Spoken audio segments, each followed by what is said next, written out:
5% വോട്ടാണ് തൃശ്ശൂർ ലോക്സഭാ മണ്ഡലത്തിൽ കഴിഞ്ഞ തെരഞ്ഞെടുപ്പിനേക്കാൾ കുറഞ്ഞിട്ടുള്ളത്. അത് ചെറിയൊരു കാര്യമായല്ല മുന്നണികൾ കണക്കാക്കുന്നത്. കാരണം ഈ വോട്ട് ആരുടെ വോട്ടുകളാണ് നഷ്ടപ്പെട്ടിരിക്കുന്നത്, കുറഞ്ഞിരിക്കുന്നത് എന്ന കാര്യത്തിൽ ഇപ്പോഴും ഒരു കൃത്യമായൊരു വ്യക്തത വന്നിട്ടില്ല എന്നുള്ളതാണ് എല്ലാ മുന്നണികളുമായി ബന്ധപ്പെട്ട ആളുകളുമായി നമ്മൾ സംസാരിക്കുമ്പോൾ മനസ്സിലാക്കാൻ സാധിക്കും. 3 മുന്നണികളുടെ സ്ഥാനാർത്ഥികളായാലും മറ്റുള്ളവരെല്ലാം തന്നെ വളരെ ഏറെ പ്രതീക്ഷ വെച്ചുകൊണ്ടാണ് ഇരിക്കുന്നത്. വളരെ ആത്മവിശ്വാസത്തിലാണ് 3 മുന്നണികളും എന്നുള്ളതാണ് ഏറ്റവും പ്രധാനപ്പെട്ട കാര്യം. കാരണം എല്ലാവരും രാവിലെ തന്നെ അവരവരുടെ വോട്ടുകൾ പോൾ ചെയ്യിച്ചിട്ടുണ്ട് എന്നുള്ള ഒരു ആത്മവിശ്വാസമാണ് പ്രകടിപ്പിക്കുന്നത്.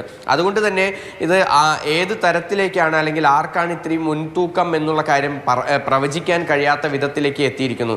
അതേസമയം തന്നെ തീരദേശ മേഖലയിൽ വോട്ട് പെർസെൻറ്റേജ് കുറഞ്ഞിട്ടുണ്ട്. അതായത് പ്രധാനമായും മണലൂര് മണ്ഡലത്തിലും അതിനോടൊപ്പം തന്നെ ഗുരുവായൂർ മണ്ഡലത്തിലും ഈ വോട്ടിംഗ് പെർസെൻറ്റേജ് ഏകദേശം 3% കുറഞ്ഞിട്ടുണ്ട് എന്നുള്ളതാണ്. അതായത് നിലവിലുള്ള എല്ലാ ഇടങ്ങളിലെ പെർസെൻറ്റേജിനേക്കാൾ കുറവാണ്. ഏറ്റവും കുറവെന്ന് പറയുന്നത് ഈ തൃശ്ശൂർ നഗരത്തിലുമാണ്. തൃശ്ശൂർ നഗരത്തെ സംബന്ധിച്ച് BJPക്ക് ഏറെ പ്രതീക്ഷ അല്ലെങ്കിൽ ഏറ്റവും അധികം വോട്ട് ലഭിക്കാവുന്ന ഒരു മണ്ഡലങ്ങളിലൊന്നാണ് തൃശ്ശൂർ നിയമസഭാ മണ്ഡലം എന്ന് പറയുന്നത്. അവിടെ പക്ഷേ 69% വോട്ട് മാത്രമേ പോൾ ചെയ്തിട്ടുള്ളൂ എന്നുള്ളതാണ് BJP നേരിയ തോതിലെങ്കിലും ആശങ്കപ്പെടുത്തുന്നത്. പക്ഷേ ഗുരുവായൂർ മേഖലയിലും സമാനമായ രീതിയിൽ വോട്ട് കുറഞ്ഞിട്ടുണ്ട്.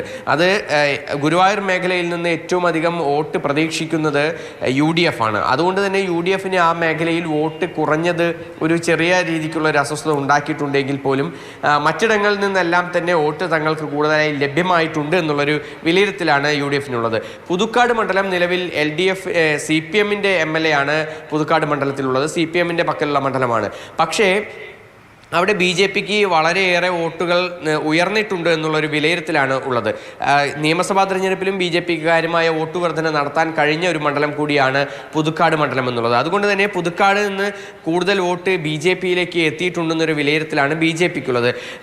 എങ്ങനെ പോയാലും കേഡർ വോട്ടുകളും അതിനോടൊപ്പം തന്നെ സാധാരണക്കാരുടെ വോട്ടുകളും മറ്റെല്ലാം തന്നെ തങ്ങൾക്ക് കൃത്യമായി ലഭിച്ചിട്ടുണ്ടെന്നുള്ള ഒരു കടുത്ത ആത്മവിശ്വാസം തന്നെയാണ് ഇന്ന് രാവിലെ VS സുനിൽകുമാറും പ്രകടിപ്പിച്ചിട്ടുള്ളത്. അതിനോടൊപ്പം തന്നെ K മുരളീധരനും സമാനമായ രീതിയിൽ സ്ത്രീ വോട്ടർമാരുടെ വോട്ടിൽ തങ്ങൾക്ക് കൂടുതൽ ലഭിച്ചിട്ടുണ്ടെന്ന നിലപാടാണ് BJPക്കുള്ളത്. ആ രീതിക്ക് വോട്ടുകൾ കൂടുതൽ നേടി വിജയിക്കാൻ കഴിയും എന്നുള്ള ഒരു ആത്മവിശ്വാസമാണ് BJPയും. എന്തായാലും കണക്കുകൂട്ടലുകളൊക്കെ തന്നെ അടുത്ത മാസം 4-ാം തീയതി വരെ മാത്രമേ നടത്താനാവൂ. എന്തായാലും തൃശ്ശൂരിൽ പൊരിഞ്ഞ പോരാട്ടം നടന്നു. പക്ഷേ ഈ വോട്ടിങ്ങിലെ പോളിംഗ് പെർസെൻറ്റേജിലെ വലിയ വ്യത്യാസം അത് മുന്നണികളെ അങ്കലാപ്പിലാക്കുന്നുണ്ട്.